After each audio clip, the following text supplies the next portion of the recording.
What is going on, everyone? It's your boy Gsluke here for our round two showdown live stream for this week's Zurich Classic. Day one's in the books. It was best ball, just an absolute, birdie fest, right? We had a 59 today. A bunch of those lower tier groups value picks for us ended up coming through this week. Out of our 6 value picks, 4 of them are in the top 10 right now. So just ridiculous stuff from our guys down low. And even some of those top tier options came through. Like a Xander Schauffele, Patrick Cantlay, Scotty Scheffler's group had a decent day. Same thing with Sam Burns and Billy Horschel. You didn't really have that many stinkers across the board. Just, most groups were able to take it to at least 5-6 under par. And really everybody is in position. Really, you're going to see most of the separation at this event happening today. And then, of course, on Sunday when alternate shot is happening. And this is where you're going to see the cream really rise to the top. It's a much more interesting round to actually analyze because a lot of the rounds today were just random, right? You really had to go out there, hope that when you were making birdies, the other guy was perhaps not making birdies. And when you didn't have your best stuff, that the other guy was picking you up. And groups like Tommy Gainey today, I actually forget who he was playing with. Garrigus, who he was playing with. They didn't even play all that well. They were just ham and egging it. One of them was going out there birdieing one hole. The guy was going out there birdieing the next. A lot of it comes down to luck and just variance on these rounds when you have best ball. Tomorrow, you're going to have both of your guys strapped in. They're going to have to be in good form. They're going to have to both hit good shots, which means today, you were able to take shots in some of those teams that had guys like a Tommy Gainey in it, or even a Jay Haas. Guys like nearly 70 years old went out there and made some birdies today. Tomorrow, you're not going to want to target those groups. You're going to see a much larger separation between the top end groups and the lower end groups tomorrow. So let's go ahead and hop into the weather because it's also going to be a little bit of a talking point here on Friday. It's slightly worse than what we had for Thursday. So today it was close to 5, maybe 10 miles an hour of sustained winds for most of the day. The 10-mile-an-hour winds were closer to noon, right around 12 to 1 p.m. Eastern time. But it really wasn't anything crazy. It really was benign. Tomorrow, it's closer to 12 to 14 miles an hour for much of the morning. That's not a significant amount more, but if it's in that 14 to 20 mile an hour range, you can see some of the gusts down here in that 20 to 22 mile an hour range. That is a significant difference. And of course, they're playing alternate shot. If you guys were watching some of the back nine, particularly hole number 17, it's a par 3. Holes that are exposed to that wind, they were extremely difficult, particularly the holes that were playing into the wind, like hole 17 was. Almost no one was hitting that green. And those that were hitting it to like 40, 50 feet. The average proximity on that hole had to have been well over 45 feet. And tomorrow, an alternate shot, that's going to mean a whole lot more, of course, when you don't have that second guy to go out there and save a par. So I would expect the scoring conditions to actually be relatively difficult with these sustained winds. In the afternoon, of course, it's going to get a little bit firmer and faster. So it's not like it's going to be more difficult in the morning, but these winds, these gusts, going to even the playing field a little bit. So you're not really going to see a huge AM, PM wave advantage like we sometimes see for these showdown slates. So from the weather perspective, just understand it's going to be a little bit more difficult tomorrow. Of course, the format is going to dictate that, but also the conditions that these players will be exposed to. Let's go ahead and share my screen, hop over to the player poll. Seems like there's a few other guys down there in chat. Cash Movie Can says the sharps or ultra sharps must be taking this week off. I haven't had a Thursday this good in a few months. I agree, man. I'm 3xing my money right now. The only group of players I had over 15% that aren't like in the top 25, or actually no, it's the top 43 now because a bunch of people passed them, is McNeely and Bramlett, I believe. They're like the one group I didn't really hit on today. Steven Davidson says, I'm checked in. Frankie Ortiz says, McNeely and Bramlett embarrassing in best ball format. Yeah, dude, you're not going to hit on everyone though, right? I had them in like 15% of my lineups. But like Cash Me If You Can says, like Stevenson said, I'm doing pretty well with my money right now. I'm about 2.2x my money. All of my single entries, I'm like in the top 100 of my contests, and most of them are like 2,000, 3,000 entry single entries. It's the big $33, the big $12, the big $5 single entries. I'm taking all those down. I have Aaron Ryan, them. I have Matthew Neesmith, Taylor Moore in a lot of those lineups. Of course, Xander Schauffele and Cantlay. They're my spend up option up top. I took in my single entry. So yeah, dude, I can see a few of you are fixating on Joseph Bramlett. You're going to get guys wrong, guys. That's why you play more than one lineup. So don't fixate on what you're doing wrong. If you're doing that, you're always going to have a bad time. When you have a good day, celebrate that, right? Take all the guys that you did well, understand that you can celebrate those. If you get one guy wrong, don't beat yourself up about it. Right now, if you took all the guys down low, you had 3 or 4 of the bottom finishers, then you should beat yourself up about it, right? But just have have some perspective, guys. Stop beating yourself up about it. And if you're trying to make me feel bad about playing McNeely and Bramlett, by the way, grow up. Take some accountability for making your own lineups. Just saying. Eddie Thomas says, great advice for round one. Thank you. We almost took down the prize picks card today as well. So not only am I starting off pretty well with my DFS lineups, I'll show you guys a few of them later on. A few of them in the top 100. I believe 4 or 5 of them are in the top 100 of the GPP I'm in. And I only entered 100 lineups. I didn't enter 150 this week. And on prize picks, we hit 4 out of 5 today. We hit for 2x. Was 1 stroke off of hitting for 12.5x and over $2,000. So it's what it is. We still won $400 on the day total. But yeah, pretty solid day when it came to DFS, that's for sure. So that's why I get disappointed when I see people bitching and complaining about a certain play down there in the comments, because that's literally like the one guy I got wrong this week, and multiple people are a little butthurt about it. That just seems it's just ironic. I don't know. I just got to call you guys out on it because it's a little bit ironic. All right, let's talk about the guys up top. So obviously this isn't sorted. So the reason why it's not sorted by price is with, of course, the group format. I don't want to mess up the shots gain metrics.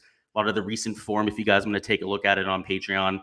So it's just sorted the way it was before. So of course, some of the pricing is a little bit off. You can see guys like a Shane Lowry and Sergio Garcia. I'm sorry, wrong group there. Sergio Garcia and Tommy Fleetwood are significantly cheaper here for round 2. So it'll give us a little bit of an opportunity to look at some of the price differentials because, of course, with Showdown, you're going to have some wacky pricing. There's some guys that are going to be inexplicably more expensive than they should be. And then, of course, some of these guys are a lot cheaper than they should be. So just going through some of those names, one of the cheaper guys I just talked about, Sergio and Fleetwood, they're much cheaper than they should be. Same thing with Danny Willett and Terrell Hatton.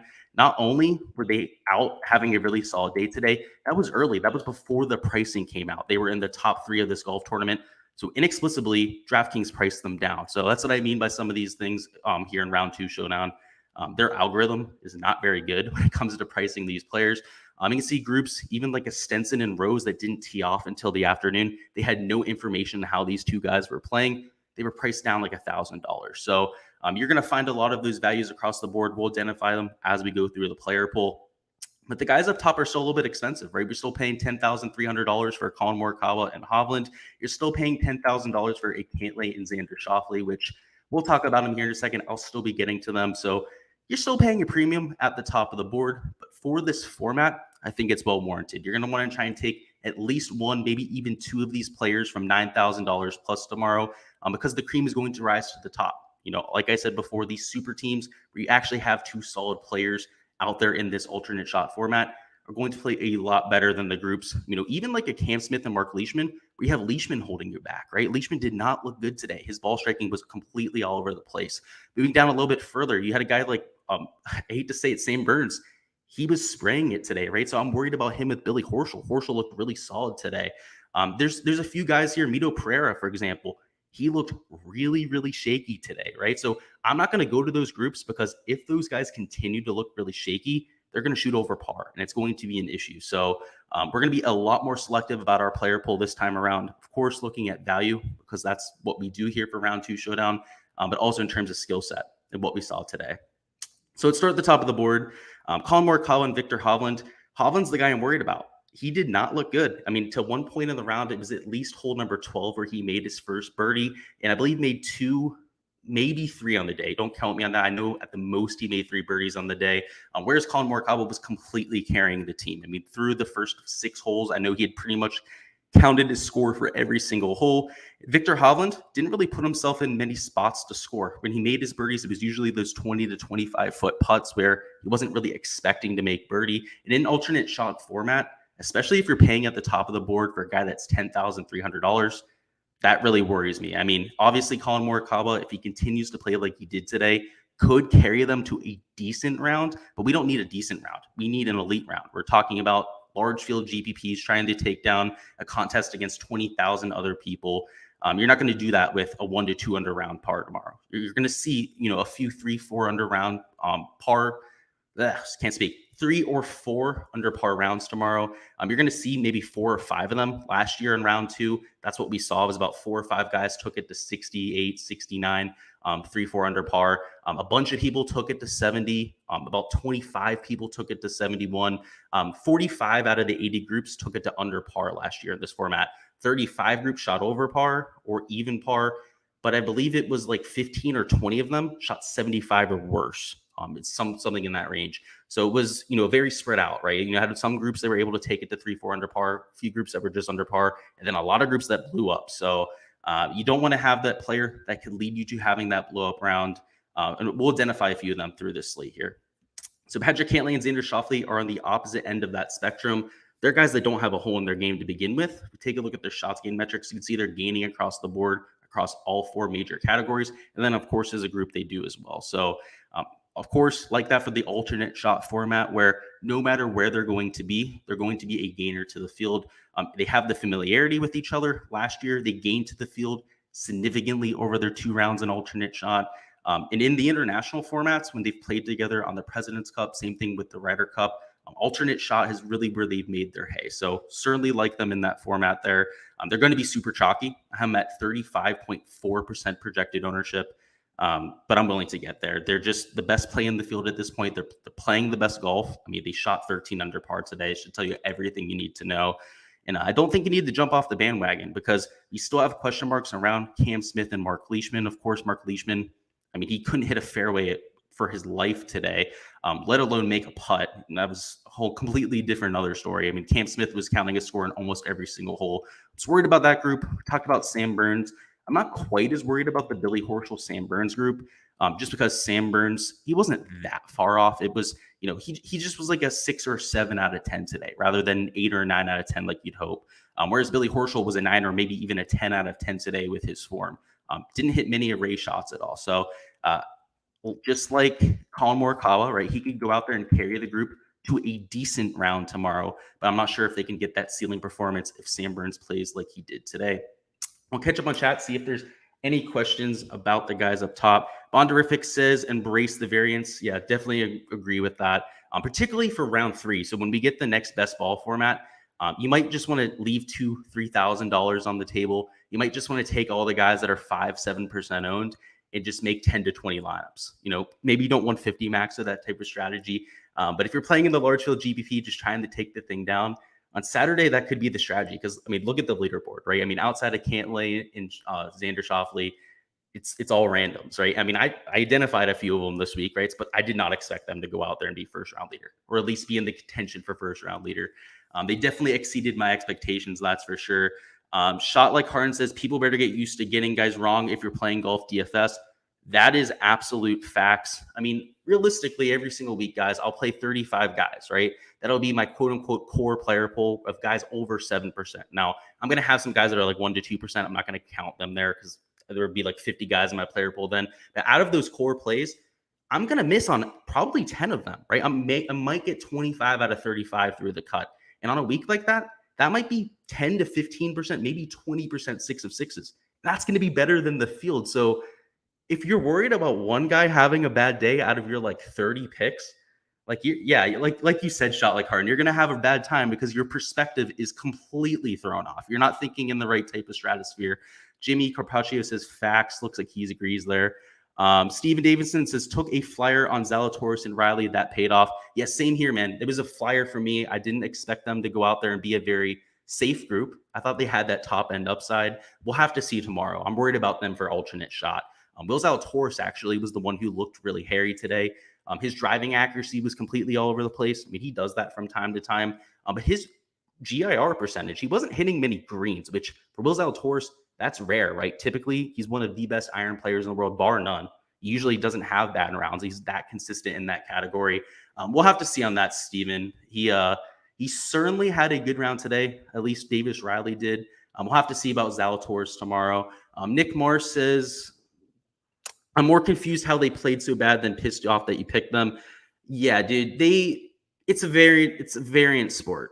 It's a crazy sport. I've gone out there, shot 73 one day, one of my best rounds ever, 1 over par. I've gone out the next day and shot 85, right? And obviously I'm an amateur. There's a lot more variance with my rounds than there's going to be with professional golfers that are doing this every single day. But that same thing can happen, right? They were -2 through 7, 8 holes, right? They were on track to have a decent day. And they went through a stretch where they shot 1 over through maybe 7 or 8 holes or something like that. Who knows, man? They didn't show them on TV, right? They were playing like dog shit, so we have no idea. We don't really have good shot tracker either, of course, because of just because it's this type of event, you don't have the shot tracker, right? We can't go on there and track them. It is what it is. Charlotte Karn says golf is literally the most volatile DFS sport. Could not agree anymore. Whatever. Frankie, dude, just don't worry about it, dude. The way you said it after the other guy did, it really seemed like you were getting butthurt about it. Matt Briscoe says, just started using your spreadsheets for lineup construction. I'm currently number one in the 50 cent 150 max. Hopefully that lineup will keep crushing. Thank you for providing that extreme value. I'm glad to hear that, man.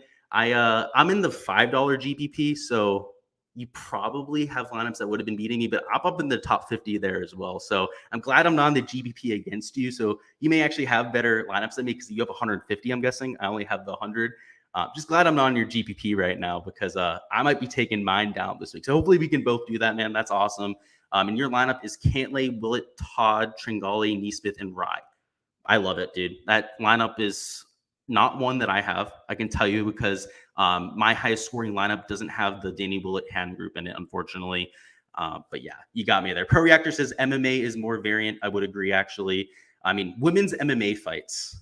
If you guys play MMA DFS and you know women's MMA, you just know you always take the underdog and you always play them even if they're like $6,700. Like they're minus, plus 500 odds, plus 750 odds, whatever it is. MMA DFS, I would agree, Pro Reactor, that is by far the most variant sport out there, particularly on some of the smaller cards. For like UFC 268, when there's a lot of publicized fights, we know these names, maybe not so much, right? Obviously, the lines are a little bit more accurate when we know the fighters. But when it's these small, grimy type of cards, like fight nights for that reason, yeah, I love it. There's a lot of variance there. Winning lineups for those GPPs oftentimes have like $1,000 left on the table. It's beautiful. All right, let's keep moving on here, though. Ryan Palmer, Scotty Scheffler, they're another group where both players were playing solid today.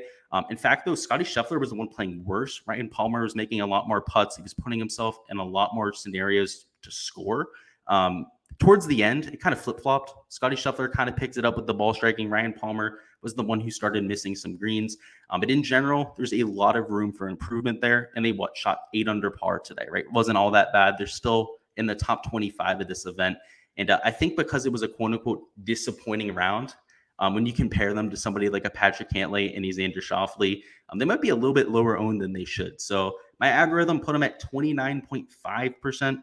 I think that's going to be relatively accurate, if not a little bit high. They might come in a little bit lower owned than I expect, just because of that sentiment on them. Like I said, the 8 under round was quote unquote disappointing. Some people have been saying that on Twitter, like, I can't believe Scotty Scheffler had such a bad round today. If Scotty Scheffler shooting 8 under par is a bad round, I want to be Scotty Scheffler, that's for sure. Number one player in the world, shooting 64 and having a bad round. Let's go to the middle of this 8K range now. I talked about Sergio and Fleetwood before as a completely mispriced group. They've been extremely successful in alternate shot. We've seen it at the Ryder Cup. We've also seen it at this event before, right? Back then when they finished in second place in 2018, I believe it was, they really made their hay in alternate shot. So they're similar players. You have Tommy Fleetwood, who's a little bit more of a putting specialist. Sergio Garcia, that's a little bit better with the irons, but they're both relatively well-rounded at this point. Of course, Sergio, the putter can be a liability from time to time, but that's why he has Tommy Fleetwood. And the irons can be a liability for Fleetwood from time to time, but that's also why he has Sergio Garcia, who's the most reliable iron player on tour. So I do like their skill set. I like the fact that, Sergio Garcia is a really good around the green player. So if Fleetwood's going to miss some of these greens, Sergio should be able to get him in a position to get up and down because Fleetwood's an excellent putter, right? So this is something to consider with alternate shot specifically. And it's a little bit of an exercise to do because you have to do this with every single group from both sides, is considering the situations, right? So Tommy Fleetwood's hitting his approach shot. That means that Sergio Garcia, in circumstances where Fleetwood messes up, is going to have to hit that around the green shot, right? And vice versa, right? So if Sergio Garcia misses a green, that's going to put Tommy Fleetwood in this situation to try and get up and down. Now, both of these guys are really good players around the green, so maybe it's not the best example, right? But for example, if we go to this Billy Horschel, Sam Burns group, when Billy Horschel's missing greens, that puts Sam Burns in a liability to get up and down. And Sam Burns, by far the weakest part of his game is getting up and down. It's the around the green play. In a group like that, you really want somebody like Billy Horschel to be the player that is playing well, like he did today, the guy that was hitting most of the greens, doing most of the scoring for them. You want him to be the guy that you're trying to back there. Whereas Sam Burns, a guy that's a little bit more volatile, right? I mentioned that he didn't look that good today. Billy Horschel is going to be able to clean up when he misses. And Billy Horschel, maybe the best player around the green, except for Scotty Scheffler in this field. I'm willing to give Scotty Scheffler that knack now. I didn't do that before. He's probably the best around the green player in the world. I'm willing to say that at this point. But Billy Horschel, probably number 2 in this field. So you got to consider those type of situations down there when you're trying to identify some of these plays. And in the case of Sergio Garcia and Tommy Fleetwood, it's favorable from both sides. They're both extremely good around the green players. So that should pay off quite a bit. Moving on to the Max Homa Taylor Gooch group. Taylor Gooch was really solid on his front 9. Max Homa is good for maybe 2-3 holes from holes, I believe it was 11 through 13, and they completely fell off the board. Both of them got into a lull there from holes 14 through 17. I believe shot 1 over par. The eagled, I believe, is hole 8. It was either 7 or 8. They ended up eagling, whichever one's the par 5 there. Ended up needing to get a birdie on 18 for me to hit my prize picks card, and both missed the putt by lipping out. So it is what it is with Max Homa and them. I really wish they came through for us, but from a skill set perspective, let's talk about it. So Max Homa, right, he can get a little bit hairy with the irons. He's the guy who was definitely a little bit more shaky today than a Taylor Gooch. The good thing about Taylor Gooch is his around the green play is beautiful, right? He's one of the best players in this field around the green. He's the top 10 player in that category. Now, he's not elite, right? He's not number 1 or number 2 like a Scheffler or a Billy Horschel, but he's still more than adequate. Whereas Taylor Gooch, he's not going to miss many greens, right? He's going to put himself in position more often than not. He's one of the most consistent ball strikers we have on the PGA Tour. His weakness is putting. And when he's going to put himself in position, when he's hitting those iron shots, Max Homa's magical putter is going to be there to mop it up. So in this scenario, it's also one of those groups that I expect to gel well, pretty much no matter the circumstance, whether Max Homa's spraying it and Taylor Gooch is cleaning it up, or Max Homa is making those birdie putts for Taylor Gooch. Definitely think that's a scenario to consider. Moving on a little bit further, Harold Varner III has had a ton of trouble in the past at this event, but specifically during the alternate shot section. You can see missed cuts his last 4 times out here. That's because in the alternate shot format, it's on Thursday, it was for the 2019, 2018, and 2017. They recently flip-flopped the schedule. He went out there and shot well over par. So even if he had a solid round for the best ball, it didn't end up mattering. So I think that we might see them sputter tomorrow, at least we have in the past with HV3. And of course, if one guy is going to sputter tomorrow, the whole group is going to sputter. It's not like today where the Victor Hovland literally looked dog shit today. I mean, it was really bad, guys. If you watch it on ESPN Plus, you know what I'm talking about.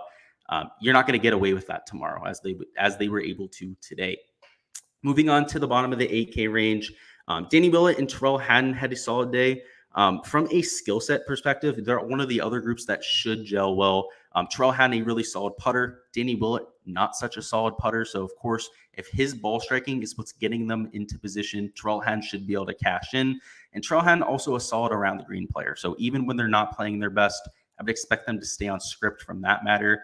And, of course, when Hatton's putting himself in position, Danny Willett might not be the best putter, right? But he's not atrocious at the very least. He was making some putts today. He made 4 birdies for them out of their, I believe, 9 birdies on the day. So that's pretty solid for him. Hopefully he can continue that momentum with the flat stick. He was able to the last time out. That's how they ended up finishing in the top 10. Graham McDowell, Seamus Power, they're like the most average group in the world, but the price is right at $7,500. So I could see myself playing a few lineups with them. Brendan Steele and Keegan Bradley, though, a little bit more excited about them because of the ball striking. The price is also right at $7,600. It's just a product of Showdown, right? These guys were in the 8K range to start this 4-round stuff. Now they're at $7,600. So we can still take 2 to 3 of those studs up top and really live in this middle of the 7K range. I love the $8,400 Sergio and Tommy Fleetwood group. We talked about that one a lot before. Finding value is not going to be an issue. So like I said before, we need to try and get 1, 2, maybe even 3 of those studs up top into our lineups because those are going to be the guys we really want to target. So you'll see as we start to get down here, it's going to get more and more sparse with the plays. There's going to be a lot more no's than yeses at this point. And that's just due to the format, right? When you have a stinker in your group, it's going to be really hard to go out there and score. For example, Henrik Stenson, he looked pretty dreadful today. He couldn't put himself in position. In fact, the only quote-unquote highlight he had today was going out there and chipping in for an eagle, which, of course, his around the green play is stellar. It always has been, or at least he's an aggressive around the green player. He puts himself in a lot of trouble, or has over the years. He's had a few high-profile blowups with the around the green play, but he's also chipped in quite a bit. So, like I said, he's aggressive. In an alternate shot, that's not what you're looking for. In best ball, it is, right? He went out there. He was able to score a few times with the around the green play today. Adam Hadwin and Svensson are still a little bit overpriced. They actually saw just a slight price decrease, whereas a lot of these other groups saw nearly $1,000 price decrease. It's just a few $100s for the Adam Hadwin and Adam Svensson group. While they looked pretty decent today, right? They got off to a really hot start. I believe they were 5 under through 6 holes, or 5 under through 5 holes, something along those lines. They really sputtered out towards the end. They ended up only finishing 7 or 8 under par, which is adequate, right? Slightly above average for this field. As of right now, would be within the cut line. For alternate shot, I'm worried about Svensson. I'm really worried about Svensson's putting. I'm also worried about his around the green play. And just at this price tag, we have more established options, people that we can be a lot more confident going out there and rolling out. Like I said before, we're going to talk about Grayson Sigurd. We're going to talk about the Brendan Todd and Chris Kirk group. Especially these guys like Keegan Bradley, Brendan Steele, they're established ball strikers. We know how they're playing out there. Especially these guys in the mid 8K range, $7,600 range, like I was mentioning before. Just a lot more confidence you can have in them than some of these groups, even just a little bit lower on the board, even just $300 or $400 cheaper on the board, that they have a ton of question marks behind them, like Adam Svensson, right? He's a rookie on tour. Whereas, let's talk about a few of these groups here. Grayson Sigg, Sepp Straka. Straka, winner, the Honda Classic. He's posted, I believe, like 4 or 5 top 25s in a row. Grayson Sigg, I believe, has made 6 or 7 straight cuts. He also has a few top 25 finishes in that stretch. A lot more established prospects, right? Svensson, more of a popper, right? He showed up once or twice during the Florida swing. He showed up a few weeks ago as well as a value pick for us. We were able to hit on that. But he's a popper, right? He's only going to do that from time to time. So I'm worried about those type of plays. A lot more consistent of a play would be a Brendan Todd and Chris Kirk. Chris Kirk hit an iron shot on a par 5 to right about a foot. Almost ended up making an albatross. That would have been pretty cool to see. But just solid ball striker. Brendan Todd, really solid putter. So when they're putting themselves in position with Chris Kirk, Brendan Todd should be able to cash in. And fortunately, Brendan Todd can be a little bit hairy with the irons. He's not always the best iron player on tour. Chris Kirk, on the other hand, a great around the green player. He's more than adequate at getting up and down. So even if they're getting a little bit off script, they should be able to save it. And Brendan Todd as well, right? Brendan Todd's a really solid player at getting up and down. So he's no slouch in that category either. Martin Laird and Robert McIntyre. If you guys saw Robert McIntyre's hole-in-one, by the way, some pretty funny shit, to be honest with you. The guy looked away from a shot, thought it was horrible, thought he was going to be 10, 15 yards short, ended up making a hole-in-one. So that was pretty funny to see. But Martin Laird, I'm worried about. He didn't look all that solid today. McIntyre looked great. Of course, if you make a hole-in-one, it's pretty hard to have a bad day. But outside of that, the ball striking was pretty decent there. Brant Snedeker and Keith Mitchell were kind of spraying it, so I'm a little bit worried about them. And it's both of them there. Snedeker didn't look all that sharp. He wasn't making all that many putts. And Keith Mitchell, the driver, was great. He went out there, was driving at 350, 340 yards on pretty much every single hole, but he couldn't make a putt for his life. So if both players are going to be in a little bit of a lull, a little bit of a downstretch, don't really want to be looking at them in alternate shot. Charles Schwartzel and Christian Bezuidenhout, they got started off really slow. In fact, they made a couple bogeys on the day early. Were under par, back to even par, under par, back to even par. Really looks like they were stalling. They ended up rallying on their back 9 to get to 5 under. So I like the momentum that we saw. Like I mentioned, going into the week, they are a relatively good skill set fit. You have the ball striker in Schwartzel, the short game specialist in a Christian Bezuidenhout. So at that price tag, I like the way that their skill sets mesh and could see some success going there. Wyndham Clark and Tringale, I played in my 4-round stuff. Great rounds today, good on them, but I do worry about them in alternate shot. I think it could go really sideways, really fast, particularly when Wyndham Clark has to hit iron shots. Robert Streb and Troy Merritt, just probably the most average group you could target in this field. I don't have all that much interest there. Neither with a Doug Gim or Matthias Schwab. Just, they went way down in price, right? Doug Gim and Matthias Schwab were way overpriced to start this week. They were in the mid 7K range. They probably should have been like $6,700. They saw by far the lowest, I should say the biggest price decrease of anyone in this range because no one played them. And that's pretty deservingly so. They're one of the weaker plays in this field, I would say. Moving down a little bit further, at least per the price, right? They're a lot better than some of these 6K groups, but obviously when you use price and try to normalize it based on that, that's when they become a little bit of a hairy play. The Bramlett McNeely group, not going there. Of course, we talked about how they looked today. It was rough for both of them, and it wasn't just one of them that was holding them back. Neither one was putting themselves in positions, and when they had those par putts from 5 to 6 feet, they were missing them. So that definitely worries me. Jason Day and Jason Scribner, the two Australians named Jason. Well, I think it's a great story. I hope they play well. I don't expect them to, right? First off, Jason Day, extremely inconsistent on his own. And then you have Jason Scribner, who doesn't play over here very often. He's not that used to American golf. We'll have to see how he holds up. Again, I hope they play well just because I like rooting for the Australians, particularly some of the guys like Scribner we don't see very often. He's a very accomplished international golfer, but not necessarily so much on the American side. We'll have to see how he plays. Kevin Kisner and Scott Brown at $7,300. I could see myself playing. They've had a ton of success in the past in alternate shot, so would not surprise me at all. They went out there and had a solid round. Bo Hostler and Sahith Theegala, they had a little bit of an up and down day. They had a few bright spots, a few down spots, a few bogeys on the day. And Bo Hostler kind of didn't have his best stuff. Sahith Theegala also had a few blow up holes. Of course, it was best ball, so they kind of got away with it.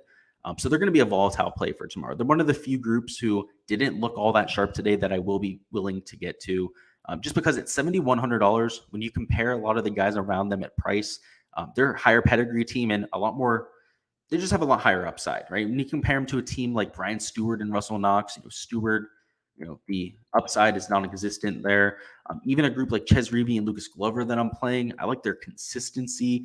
But if you're looking for true upside, guys that could take this place low, potentially get it to 4 or 5 under par, Hostler and Theegala are the type of guys that could get there. So I like their volatility in this format, even if they didn't play all that good today. We'll catch up on chat down here. Shelly Carn says NASCAR with the Rex 2. Forgot about that. I've never played NASCAR DFS. I never will because I'm not educated on it enough. I'm not just going to blindly follow someone else's picks. But I can imagine with all of those crashes, everything like that, it would be just ridiculous, right? Because especially when they have the white flag and they have those finishes where it's ending under caution, all that. I guess that's more for F1 than it would be for NASCAR. Again, you can tell I'm not a NASCAR guy. I don't even know the rules of NASCAR. That would be an issue. So I definitely agree there, Shalakar. And Nick Moore says, does Scheffler even care about this? He looked like it today. On the broadcast, he was getting pissed after not making putts. When he wasn't hitting the ball to 5 to 10 feet, he was borderline throwing his clubs, which for Scotty Scheffler's rare. He wasn't even doing that at the Masters. When he was in contention at the API, he wasn't doing that type of thing. So yeah, Nick, I think he cares because he's reacting like he does at least. Maybe he's just putting on a show, trying to make it look like he cares more than he does. I know Ryan Palmer cares. That's for sure, right? Ryan Palmer hasn't made $5 million this year. So at least one out of the two are going to be out there caring today. Bonderific says, I love how you're fading the guys on the stream's video thumbnail, Bubba HV3. I love doing that as well. It kind of suckers people into like, oh, you're going to play Bubba and HV3 tomorrow? Nah, definitely not playing this too. First off, HV3 screwed me last Sunday with hitting fairways, but also his track record at this is just not all that good. And Don French says, next prize picks. Yes, I'll be doing prize picks as soon as we finish with the DFS stuff. So look forward to that. Alrighty, so let's finish up with the value plays. Like I said, there's not going to be a ton more to talk about because when we get down into the 6K range, it gets really ugly really fast. So let's talk about the few guys here towards the top of the 6K range I'll be taking. So Ches Reavie and Lucas Glover are one of the teams I'll be getting to. Very similar players, right? A lot more precise than they are long off the tee. Solid iron players. Just not a sexy pick, right? I don't really know much more to say about them. Other than the iron plays there, they're consistent and they play together a ton. They have a lot of familiarity with each other's game. Matthew NeSmith and Taylor Moore absolutely went off today. They were the leaders until Patrick Cantlay and Xander Schauffele ended up going out there and one-upping them, shooting a 59, of course, right? Had to go out there and break 60 to make these two look bad, but had a really solid day. And I couldn't tell you how because they hardly showed them on TV. Most of the time, it was Matthew NeSmith making the birdies when they finally did end up showing them on ESPN Plus. It took them to get to, I believe, like 8, 9 under par before ESPN Plus was like, oh, maybe we should start showing these guys. They have a legit chance of getting to 59. But had a really good day, like I said. Of course, Taylor Moore, I'm sure he had to had some type of impact on that for them to get to 12 under par. So I could see myself getting there. They looked good today. I liked him going into the week. I'm worried about Steven Yeager with Joel Damon.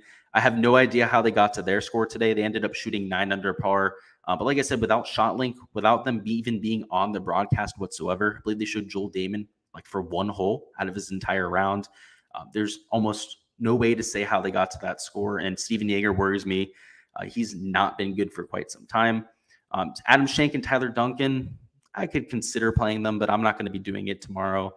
They're just about average plays. Smotherman and Higgs, I loved going into the week. They shot 8 under par today, so solid round. They're only $6,500. They might shot 7 under par. Don't quote me on that. They were finishing the round as I was putting together the spreadsheet. They were 7 under par when I was finishing it up. Just solid skill set fit. You have the short game specialist with the long iron specialist and an Austin Smotherman. So that's certainly something I'm looking at. Doc Redmond, Sam Ryder, they surprised the shit out of me. They went out there, had a solid round. Also equipped to go out there and take on an alternate shot format. And Alex Smalley and Hayden Buckley, they were 2 under par the last time I checked. They might have gotten it to 3 under by the time that they finished, but no one's going to play them tomorrow. Like Alex Smalley, Hayden Buckley are going to be 0.5. You can say I have them down there for 4.7% ownership. That's going to be the max ownership they'll come in at. There's no chance they're going to come in, 7, 10% ownership.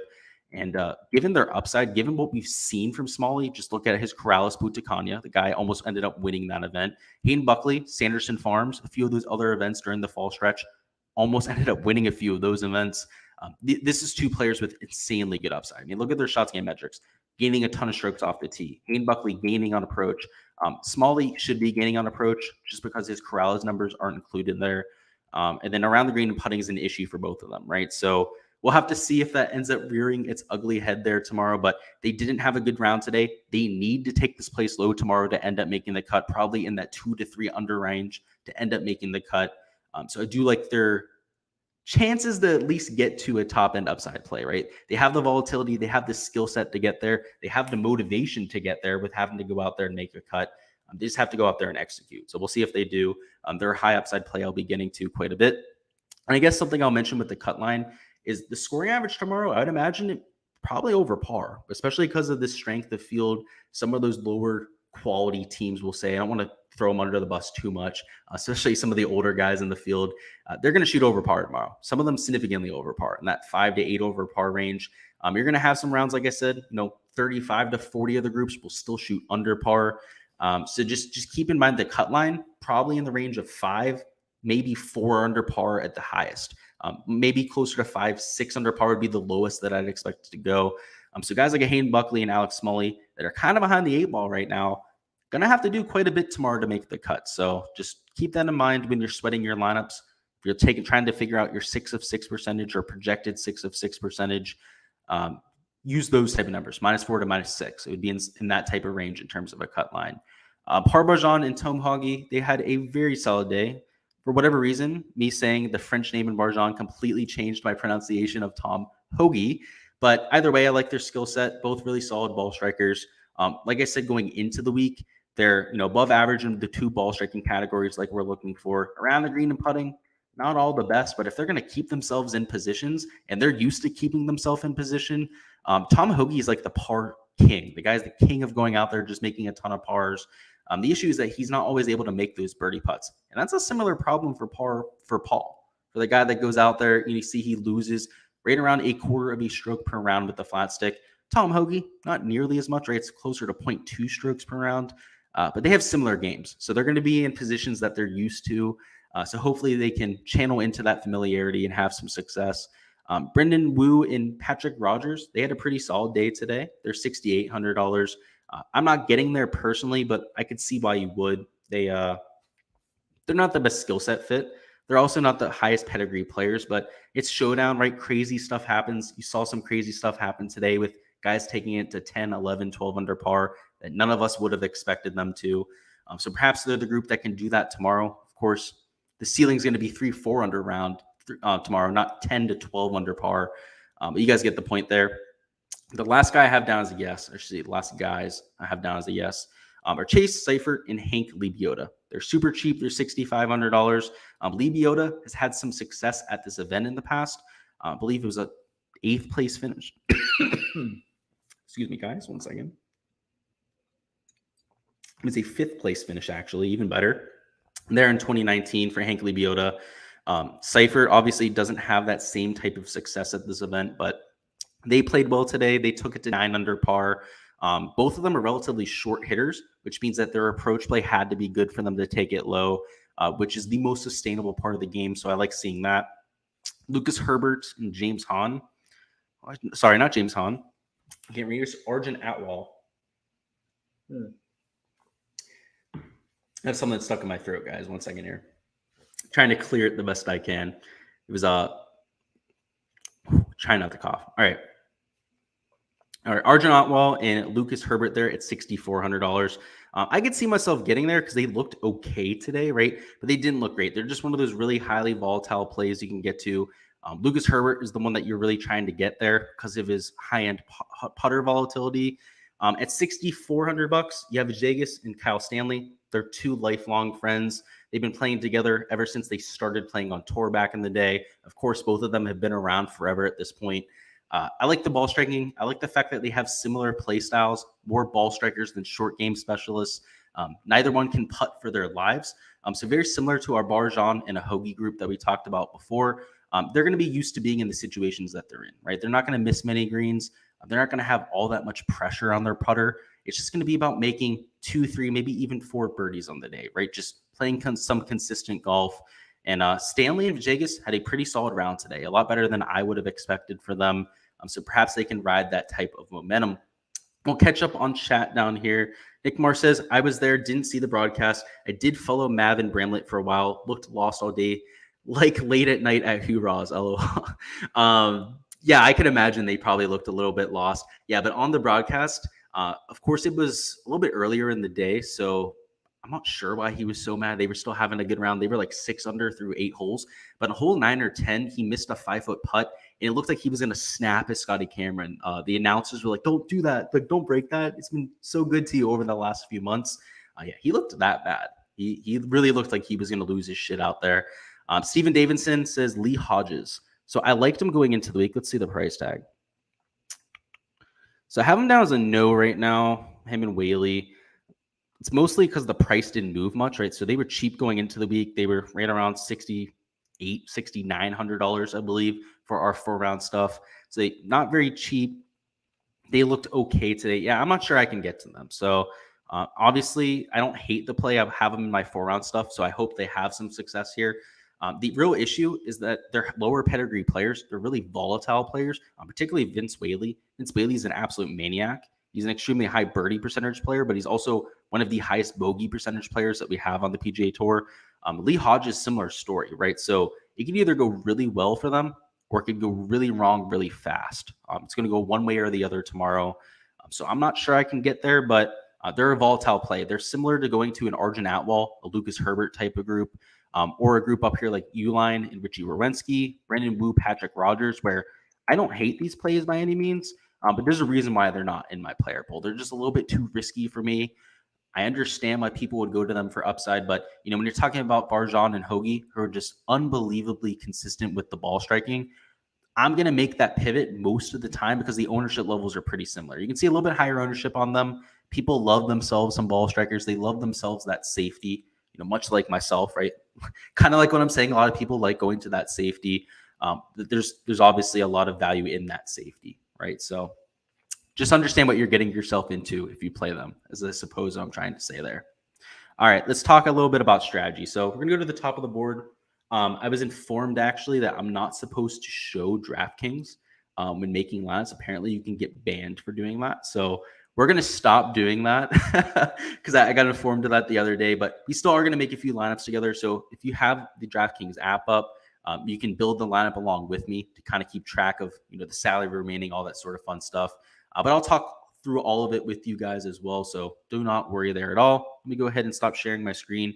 And what we're going to do is I'm going to talk through how I would build by hand a GPP lineup. So we're going to do GPP lineup as per usual, and then a cash lineup to give you guys an idea of some of the thought process that goes through my mind when I'm trying to build these lineups. So let's catch up on chat. Looks like we have a question down here. Will Mav and Bramlett recover from this and make the cut? I got some solid lineups, but they are screwing me. Honestly, I doubt it, dude. They're what, like 2-3 under par? The cut line's going to be like 5 or 6 under par. Probably not. Just going to give you that taste of reality, dude. You're going to miss on some guys. And I'm sure you have some other lineups that don't have them in them, right? It's not every single lineup has Maverick and Bramlett. If so, that sucks. That's unfortunate, but I doubt every single lineup you have has them, right? You're going to have some, at least hopefully, right? I mean, I played 15% of them this week. I'm not sure what you guys played with Bramlett and McNeely, but if you played like 15, 20%, you should still have some decent lineups. So those lineups are probably dead. I hate to be that guy telling you that, but they probably are. All right, let's start talking about through the GPP lineups, and then we're going to go through a cash lineup afterwards. So when we're talking about GPP lineup, we want to make sure we're differentiating ourselves. So up top, if you're going to take a Patrick Cantlay or a Xander Schauffele, you're going to have to be extremely unique with the rest of your lineup. So for the sake of this video, let's go ahead and do that just to show you what that looks like. And actually, we're going to make 2 lineups. So we're going to make one with Patrick Cantlay and Xander Schauffele, and then we're going to make one without them just to show you the difference in our build, because when we're taking Cantlay, we're going to have to take a ton of pivot plays, leverage plays with the rest of our 4 or 5 slots. Whereas if we don't, we can be pretty lackadaisical when it comes to our ownership. So that puts us at $8,000 remaining. If we slot in Cantlay and Xander Schauffele up top, that means we can take at least one more guy in this 9K range. And like I said, there's a few guys that I prefer there. Most notably, like going to Taylor Gooch and Max Homa. They're there at $9,200. They're certainly an option I would consider right now. Of course, the Tommy Fleetwood, Sergio Garcia group is a group that I absolutely love going to. But we might even be able to take them and one of these groups in the 9K range. So I'm going to go ahead and put Tommy Fleetwood in there at $8,400. We still have $7,900 remaining. So after putting in Taylor Gooch, the guy at $9,200 I was talking about just before, that puts us at $7,466 remaining for our last 3 players. So we can live in this top of the 7K range, perhaps end it off with somebody in the lower end of that 7K range. So towards the top of the 7K range, there's a few guys we could go to, right? The Troll Hand Danny Willett group. I talked about them as a group that I like going to because of their familiarity with each other, also the skill set fit. That would put us at 72 remaining per player with our last 2, which is a little bit less than I'd hope for, right? That means we might have to go into the 6K range, but let's see how the lineup looks. We might have to tinker a little bit. At $7,300, there's a few names I like. So the not Chris Kirk, Kevin Kisner, Scott Brown group, that really draws my attention. And so does the Bazane Hoot and Schwartzel group. But for the sake of this video, because we're taking Cantlay and Schauffele, I'm actually going to put Bazane Hoot in there because I'm expecting them to be a little bit lower owned than Kisner and Scott Brown. Just with their success at this event, it's been talked about quite a bit this week, especially by the announcers today.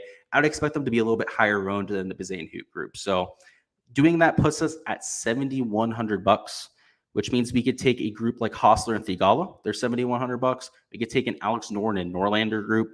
Probably not something I'm looking to do. And at $7,000, so if we wanted to leave a little bit of salary on the table, there's the Jason Day Scrivener group. No, I don't like that group. You have the Doug Gimd and Tia Schwab group. Again, I don't like that too much. So yeah, we're going to go to $7,100. We're going to put Thigala in there. So the lineup we ended up building here is, obviously extremely chalky with Cantlay and Xander Schauffele, but we took Tommy Fleetwood and Sergio, who they're going to be rated about average in terms of their ownership. Taylor Gooch and Homa should be extremely low owned. Trohan and Danny Willett, I don't expect them to be extremely chalky. They'll be pretty moderate in terms of their ownership. And Bazane Hoot and Schwartzel going to be extremely low owned, going to be in that 2 to 5% range, perhaps even lower, depending on what contest you're in. And then Thigala and Hostler, you're looking at right around single digit ownership, somewhere in that 5 to 8% range. So in total with this lineup, you have one chalky play, a couple middling plays, and there's 2 leverage plays. That should be enough to make your lineup unique. Now, if you really wanted to make it unique, perhaps swap off of the Fleetwood and Garcia. At that price tag in that 8K range, I would expect them to have by far the highest ownership. All right, if you compare the other guys around them, you're going to see maybe 8 to 10% ownership on most of those guys. Whereas that Sergio and that Fleetwood group, you're looking in the 15 to maybe 20% range, which is about twice every other player in the 8K range. So if you wanted to make your lineup unique, or at least wanted to make sure that it's unique, you can go ahead and change that lineup. Let's go ahead and talk about a lineup that doesn't use Patrick Cantlay and Xander Schauffele now. So a lineup that's going to be a little bit more unique in general. So we're not going to have to worry about ownership. So we're going to start in the 9K range. We're actually going to start with Scotty Scheffler. I mentioned him as a potential bounce back there. If we do so, we could pretty much take whoever we want. So hopping into the 8K range, I love taking Fleetwood and Garcia, particularly if we're not worried about ownership. I also still like taking somebody in that 9K range. So a few options to consider. I mean, we could take Shane Lowry and Poulter. They're not my favorite option on the slate. You could also take Homa or Gooch again, but we're going to try and differentiate this a little bit. So let's go ahead and put, I guess we could use Sam Burns or Ryan Palmer, right? So actually, we can't use Ryan Palmer. We could either use Sam Burns or Billy Horschel, or we could go the whole way down and just build in the 8K range. So I'm going to do this two different ways, kind of talk through my process in selecting them. So as of right now, we have Scheffler and Fleetwood in there. We're going to go ahead and put Taylor Gooch in to start. Move down a little bit further. We now have $7,500 remaining. Go ahead and put a player in there like Sepp Straka, put Keegan Bradley and Brendan Steele in there, and wrap it up at $7,300 with a Bazane again. So the lineup construction, if you end up taking a few guys up top here and not taking Cantlay, is a 9, a 9, an 8, and 3 7s. So if you end up doing that, you can take guys that you're really confident in. So the lineup is Scheffler, Taylor Gooch, Tommy Fleetwood, Sepp Straka, Keegan Bradley, and Bazane. The cheapest player is Bazane and Schwartzel. The second cheapest would be Bradley and Steele, who, again, we're confident about those. Those were 8K golfers going into the week. And Straka and Sig, who were, again, like $8,300 going into the week. So we essentially have all 8K golfers in our lineup. Bazane and Schwartzel are one of the better 7K options that we can get to. So, again, you can see if you're not taking Cantlay and Xander, you're starting a little bit lower. You're also getting a little bit more a unique lineup. You're also getting just higher quality plays, right? You're just higher floor across the board. So if you're playing in these smaller field events, single entry GPP, a 2 to 3 max type of GPP, I would prefer this type of build where I'm going to a more balanced type of lineup. I'm not taking, two of those guys in the 10K plus range. But like I showed you before with the Xander and Schauffele group, the Schauffele and Cantlay group, when there's two guys in a group, it's just completely throwing off my tempo here. It's harder, right? You have to take somebody in the bottom of the 7K range. Sometimes you have to take a guy in that 6K range. There's different ways that you have to build based on these contests. And like I said, if you're playing in a smaller field contest, I prefer the second build rather than the first build, just because of its floor. Now let's move on to a cash build. So of course, this is if you're playing a 50-50 or a double up. In these type of builds, you want to take the cash. So I think taking Xander Schauffele or a Cantlay is an absolute must when it comes to cash for tomorrow. I also think it's an absolute must to take a Sergio or a Fleetwood. That group is just outrageously mispriced. Same thing with a Danny Willett and Terrell Hatton. That's another group that I have as completely mispriced there. Going down into the 7K range, there's not really any must plays in the 7K range. We still have $7,900 remaining per player. So we could still pretty much take whoever we want. So let's go here.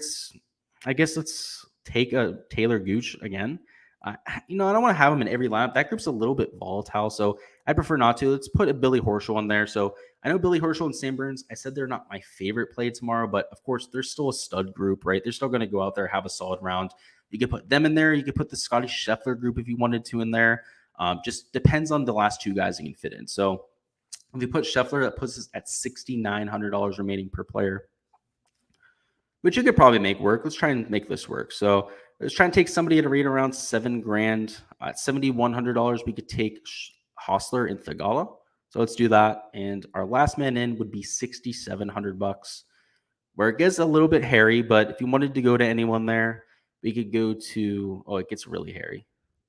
I'm gonna have to take that back. We might have to swap off of somebody here because our options down there at $6,700 are not plentiful. They're far from ideal. So yeah, let's go ahead and swap down. So rather than taking Hostler and Thagala, let's try and take two guys at $6,900. So let's just, be a little bit more balanced about it. So at $6,900, we have Sam Ryder and not Joel Damon.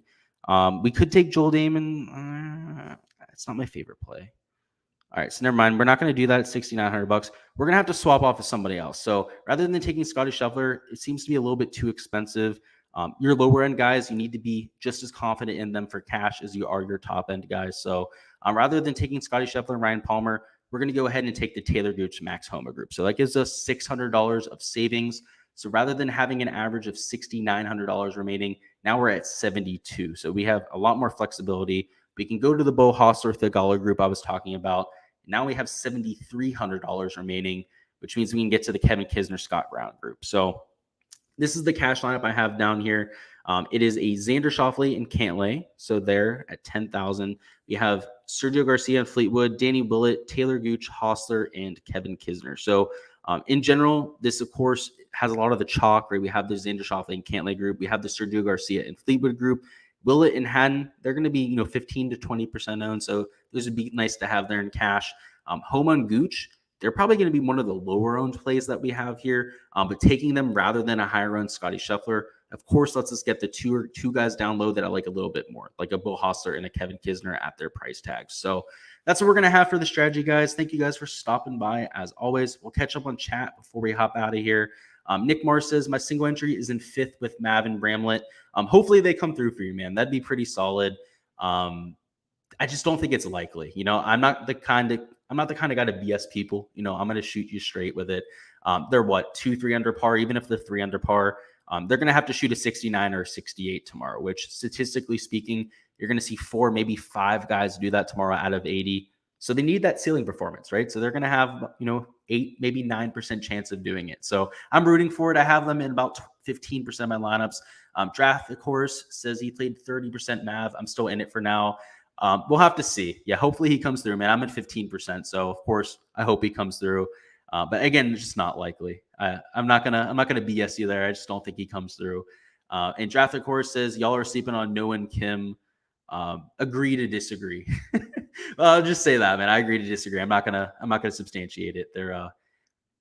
Kim is well past his prime, and Sung-Yul No, he finished like 30th or 40th in a few of the Florida Swing events, and that's been the highlight of his season. So I'm not sure if we're really sleeping on them, but we'll see. Hopefully they have a good day for you tomorrow. I don't think they're going to crack the slate, though. But I appreciate you guys stopping by. If you're watching this on replay, you do have any questions about players I didn't touch on, feel free to go ahead and throw a question down there below. If you just want me to do a deep dive on them, you just want to know if I'm playing them tomorrow, feel free to go ahead and fire them down below. As always, I appreciate it. Make sure you like the video if you haven't already. We're going to be doing this for round 3 and 4 as per usual, so look forward to that. I would assume right around 8, maybe 8:30 p.m. like we had today. So again, look forward to those links. They're going to be on social media. So if you're looking for those, I always get that question is like, oh, when am I going to know when you're going live? Follow me on Instagram, Twitter, or on Facebook. I'm always posting updates on there when I'm going live. So that's the best way to catch when I'm doing that. Of course, if you're on the Patreon, on the Discord server, I always post it there as well. So make sure you're on there. Make sure you're on the socials, and best of luck with your lives.